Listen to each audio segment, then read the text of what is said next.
சிந்து பைரவி அடுத்த வர எபிசோடில் பார்த்திங்க அப்படின்னா இந்த மாதிரி வந்து சிந்து பார்த்திங்க அப்படின்னா பண்ண தப்புக்காக ஒரு ஜெயிலுக்குள்ளே போவாங்க.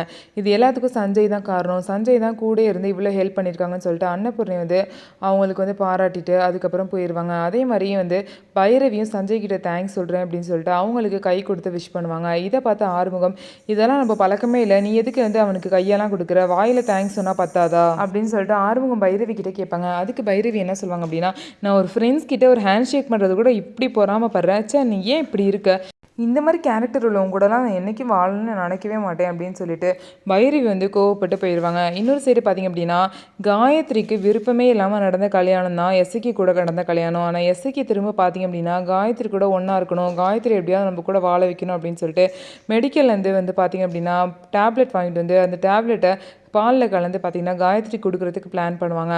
அந்த 3 டேப்லெட்டையும் போட்டு கலந்துருவாங்க. ஆனால் காயத்ரி பார்த்திங்க அப்படின்னா அது குடிக்கிறதுக்குள்ளே, ஏன்னா இவன் மட்டும் தான் அந்த வீட்டில் பால் குடிக்கணுமா, நம்மளாம் குடிக்கக்கூடாது அப்படின்னு சொல்லிட்டு மகா வந்து அந்த பாலை வந்து எடுத்து குடிச்சிருவாங்க.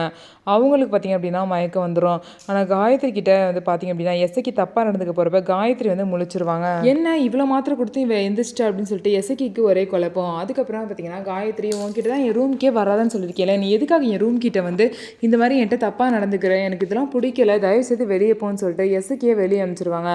அப்போ தான் எஸ்ஐக்கு வந்து காயத்ரியை எப்படி சமாதானப்படுத்தலான்னு யோசிச்சுட்டு இருக்கும்போது மகா அங்கே வந்து மயக்கம் போகிற மாதிரியே வருவாங்க.